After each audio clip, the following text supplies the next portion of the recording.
meus queridos, tudo bem? Como combinado, como vocês tinham falado para mim, que pediram para a gente dar ênfase novamente ao conteúdo do Sudeste, fazendo uma revisão. Então, essa aula de hoje nós vamos retornar com o conteúdo sobre o Sudeste, certo? Nós vamos analisar um pouquinho mais sobre esse continente, vamos observar como essa região ela é importante para o nosso país. E vamos lá então, região Sudeste do Brasil. Essa região é a porção mais dinâmica e desenvolvida do nosso país. Ela vai ter um dinamismo tão grande por conta de toda essa diversidade econômica que ela tem, que a gente vai estar vendo aqui nesses slides, e também desenvolvida porque nós vamos ter aqui aonde chega primeiro toda a parte de a tecnologia do que a gente possa ter, a tecnologia de ponta, a qualidade dos produtos e tudo mais, a facilidade por ser perto um do outro, nós vamos ter aqui, então, na região Sudeste. Essa região, ela vai estar situada na parte mais elevada do relevo que a gente tem no mapa do relevo do Brasil, que a gente chama de Planalto Atlântico. Por conta disso, nós vamos ter aqui serras importantes, como a Serra do Espinhaço, a Serra da Mantiqueira e a Serra do Mar, tá? Essa região ela é constituída por formações de relevos mais arredondados, como os mares de morros e o Pão de Açúcar, por exemplo. Por que ele é mais arredondado? Porque ele já sofreu muita erosão por conta do clima. Tá? Como isso já não é mais novidade para vocês, chuva, o sol, o intemperismo físico, o intemperismo químico acabam modificando esse relevo. Isso também prova que essa região, o solo, as rochas, elas não são tão resistentes como em áreas que seriam mais pontiagudas, tá? O clima predominante, nós vamos ter aqui o de tropical de altitude. Clima tropical seria, vamos dizer assim, comparando com o nosso clima, um pouco mais quente. Vai chover também, nós vamos ter chuva durante o ano todo, dependente de estação, mas nós vamos ter essa parte aqui de altitude. Isso quer dizer o quê? Que em regiões que é mais alto, porque como eu falei para vocês, nós vamos ter aqui serras, certo? Essas áreas, elas vão ser mais frias, podendo ser comparado com o clima, por exemplo, aqui, tá? E como eu falei para vocês que é uma região que vai ter planalto, lembram dos rios de planalto? Pois é o que vai ocorrer aqui. Como é uma região planáltica, os rios vão ser de planalto. E quando é rio de planalto, esses rios eles são bons para a produção de energia hidrelétrica, tá? E não tão bom para navegação. Então, nós não vamos encontrar muitos rios de planície, os rios aqui eles são importantes como potencial hidrelétrico.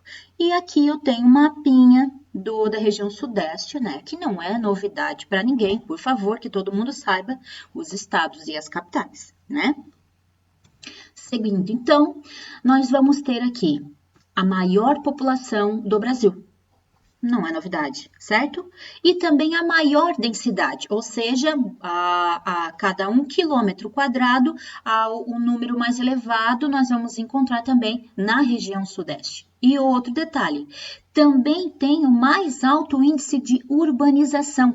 92% de toda a região Sudeste é constituída por uma população urbana, onde as pessoas moram nas cidades e não mais no campo.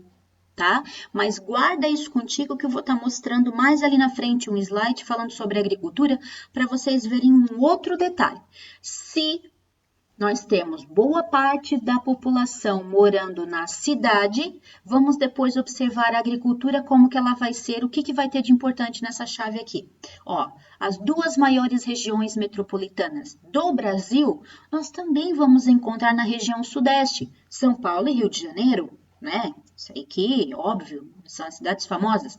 Tanto é que foi feita uma enquete quando teve as Olimpíadas no Rio de Janeiro, perguntaram para muitas pessoas de outros países qual era a capital do Brasil. A maioria respondeu Rio de Janeiro, tá? Porque Rio de Janeiro é mais famoso que Brasília. Distrito Federal.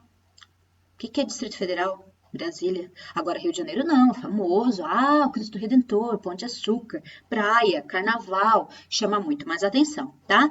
E outro detalhe, como nós temos essas duas regiões metropolitanas que eu já vou estar mostrando num slide aqui na frente, elas já se encontraram. E lembram, quando uma metrópole se encontra com outra, como é que é o nome mesmo?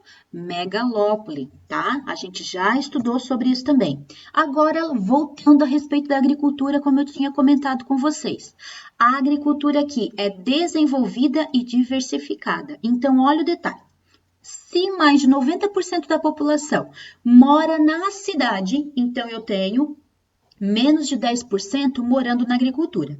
E se a agricultura da região sudeste é mega importante para o Brasil, então eu tenho pouca gente trabalhando e ela é super importante, só me sobra um detalhe, ela é moderna, quer dizer que eu não preciso de muita mão de obra na agricultura, porque eu vou ter a modernização do campo. E aqui está mostrando o mapa, olhem aqui comigo, ó. Quanto mais vermelho for, mais alto é o nível de modernização. Olha só, aqui no rosinha, médio, aqui ó, vai ser mais baixo, até que é muito baixo. Claro que não vai ser um padrão, né? Todo mundo, nível, tal, top, mas nós vamos ter sim um grande percentual aqui.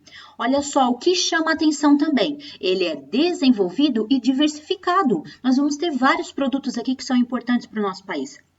Outra coisa bacana, o solo é muito fértil, excelente. O Brasil é maravilhoso, né, gente? Fala sério, né? São Paulo possui a agricultura mais moderna, vocês conseguem observar aqui no mapa comigo, e olha que bacana, da produção de cana-de-açúcar do Brasil, 50% vem só daqui, só desse estado. A laranja do Brasil, a produção dela, 80%. Algodão, soja, amendoim, café, que daí vai ser um pouquinho menor, mas também que é tão importante para o Brasil, também sai daqui. Poucas áreas de subsistência. Lembra que a gente já estudou agricultura de subsistência? Quer dizer o quê? Eu vou plantar para mim, o que sobrar eu troco ou vendo, tá?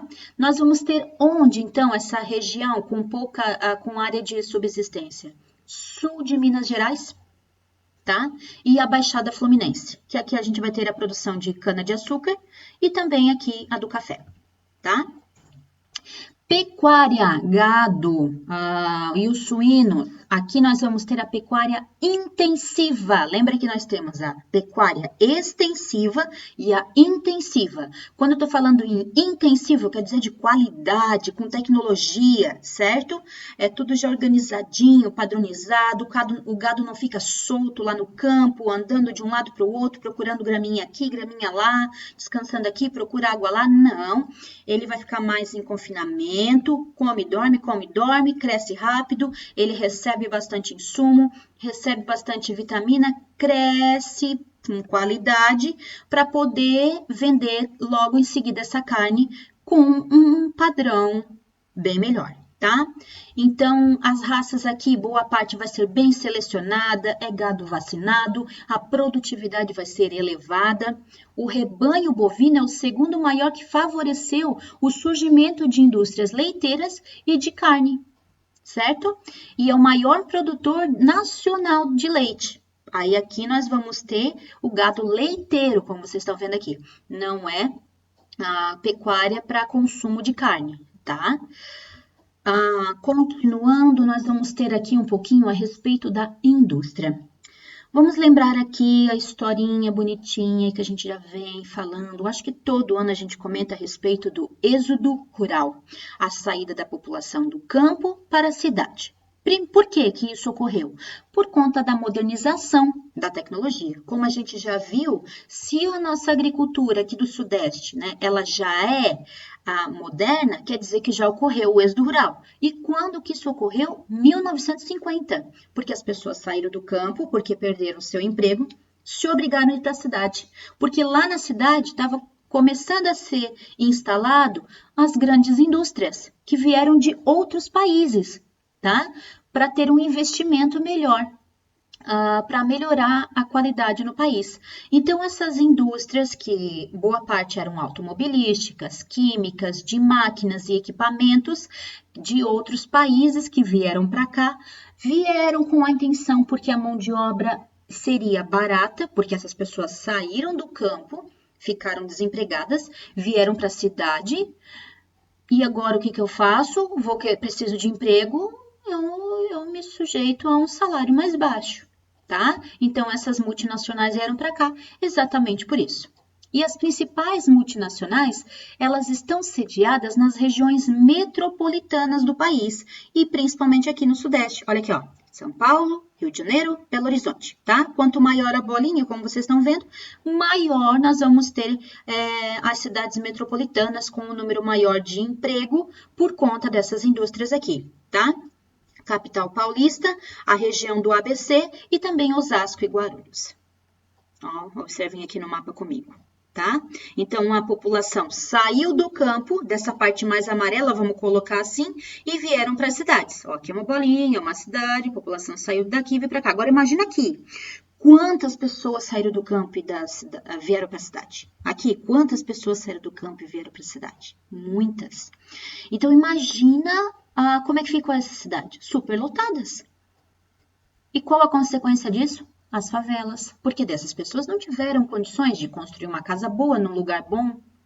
Entenderam a lógica? Então, a partir de 1950, as cidades começam a ficar lotadas por conta das grandes indústrias que vieram, mas não estavam preparadas para receber toda essa população. Então, ao mesmo tempo que a gente vai ver, nossa, que bacana, região sudeste se desenvolveu muito bem. Gente, 90% da população mora na cidade. Será que todas essas cidades estavam preparadas para isso? Não, não estavam e nem estão. Então, a gente quando vê, aqui nem, por exemplo, aqui em Itajaí, quando a gente anda numa rua, estão abrindo, demoliram algumas casas, compraram as casas e agora estão demolindo, vão construir rua aqui. Porque aqui não tem mais condições, aqui o rio, quando tem uma enchente, alaga tudo. Por que isso? Porque moram em locais inapropriados, porque a cidade não deu conta, tá? Aqui, então, a respeito do transporte, as maiores redes rodoviárias e ferroviárias e os portos em movimento, é claro que vai ser na região sudeste. Olha aqui, ó. Observem aqui comigo aqui nesse mapa. São Paulo, Rio de Janeiro. E aqui nós vamos ter a rodovia Presidente Dutra, ou a Via Dutra, que é mais conhecida, ou o eixo Rio-São Paulo. Esse é o eixo que ligou a megalópole do Rio de Janeiro com a metrópole do Rio de Janeiro com a metrópole de São Paulo, transformando numa megalópole. É essa aqui, ó, essa rodovia aqui que ligou as metrópoles, formando assim a nossa primeira megalópole do Brasil, uma das maiores do planeta. Tá? E esse aqui vai ser um dos principais corredores de movimentação de carga e de passageiros do país, tá? Outro detalhe importante, nós vamos ter aqui ferrovias importantes. Gente, como seria bom se o nosso país é gigante, como eu falei para vocês na aula passada, é um país chamado de praticamente um continente, é um país continental, ele é gigante. Então, ele deveria ter várias malhas de ferrovia, hidrovia, rodovia, aéreo. É muito importante que a gente trabalhe com todas essas possíveis formas de locomoção. No Sudeste, nós vamos ter mais do que nas outras, até por conta do percentual de população. Mas nós vamos ter aqui duas ferrovias importantes, que é a Estação Ferroviária Central do Brasil, tá? Que vai ligar Belo Horizonte até Santos, e também a de Vitória, Minas, que é o único trem de passageiros que vai ligar duas capitais, tá? De navegação fluvial, ela é pouco explorada. Professora, por que é pouco explorada? Porque a gente viu ali nos primeiros slides. Porque boa parte dos rios que nós vamos ter é de relevo de planalto. Então, ele não é muito bom para a navegação fluvial. E sim na questão dos portos, tá? Mas nós vamos ter, sim, em algumas partes, rios que conseguem virar hidrovia, como liga o rio Tietê até o rio Paraná, tá? Que vai ligar São Paulo, Paraná e Mato Grosso. Nós vamos ter ali uma hidrovia importante, Tietê, Paraná, tá? Energia e matéria-prima. Olha só quanta coisa importante tudo isso dentro de uma região. É óbvio que isso ia fortalecer a economia da região sudeste, porque nós vamos ter uma boa agricultura, uma boa população para trabalho, nós vamos ter também solo favorável, né? Também vamos ter muita indústria e agora a gente encontrou aqui dois fatores importantes, a energia e a matéria-prima, que necessita bastante de energia porque boa parte da população mora aqui e também porque grande parte de indústrias nós vamos ter aqui. Então, 40% da energia nacional produzida, que é produzido, vai ser feita aqui na região sudeste, na região de Furnas, Ilha Solteira, Três Marias, Maribondo, Jupiá, tá? Nós vamos ter também aqui, uma parte pequena de energia vai vir das usinas termonucleares Angra 1, Angra 2, tá? Lembrando que tem mais uma em construção, que está há muito tempo, né, e não terminaram ainda. A gente vai ter as regiões em que eles tiram os minérios. Lembra que vocês já viram na televisão várias vezes falando do que ocorreu em Brumadinho, por exemplo, em Mariana, tá? Nós temos aqui também a exploração do petróleo, principalmente na região de Rio de Janeiro e do Espírito Santo. Tá? Minas Gerais, como eu tinha comentado para vocês, Minas Gerais, mina mesmo, esse é o nome. São várias minas que nós temos lá, que é solo favorável para exploração de minérios. Matérias-primas minerais que nós vamos ter se destacando em Minas, quais? O ferro, manganês, alumínio, tá? Que na verdade a pedra é a bauxita. Nós vamos ter o níquel, zinco, chumbo, o fósforo, que é para a fabricação de fertilizantes, que é um insumo para a agricultura. Ouro também temos aqui nessa região, diamante e outras pedras preciosas. E no Cabo Frio, em Rio de Janeiro, nós vamos ter o segundo maior produtor de sal do Brasil, sal marinho, perde apenas para o Rio Grande do Norte, certo? A população do Brasil, do Sudeste, nós vamos ter uma grande concentração regional morando em cidades, como vocês estão vendo aqui, olha só, quanto mais escuro for, mais pessoas por quilômetro quadrado, tá? O que chamou atenção para essas pessoas irem para cá, que a gente já comentou antes, a industrialização e a concentração econômica estarem aqui, isso atraiu pessoas do Brasil todo vindo para cá, não só de quem morava no campo, mesmo dentro da região sudeste, vieram pessoas do Brasil todo. A modernização do campo, que tirou as pessoas de lá e vieram para a cidade, tá? Porque daí a concentração fundiária, uma pessoa é proprietária de muita terra, então ele não vai precisar de muita mão de obra, aí os pequenos produtores acabaram perdendo espaço, se obrigaram a vender a sua terra por preço ridículo, vamos colocar assim, e se obrigou a vir para a cidade. Também nós vamos ter aqui, essa expulsão de trabalhadores rurais, por conta da modernização do campo, né? Máquinas, tratores, que tiraram o emprego dessas pessoas. Olha só esse gráfico aqui comigo, que vocês têm aqui. Professora, de 2008. Lembrando que o censo é de 10 em 10 anos, tá? A média quando é feito. Então, a gente faria um agora em 2020, tá? Alfabetização da população residente acima de 15 anos. 94% da população é alfabetizado e 5,7% não é alfabetizado.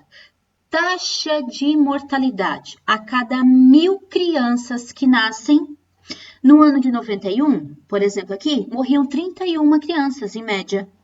Em 2007 para 2008, nós vamos ter 17 crianças.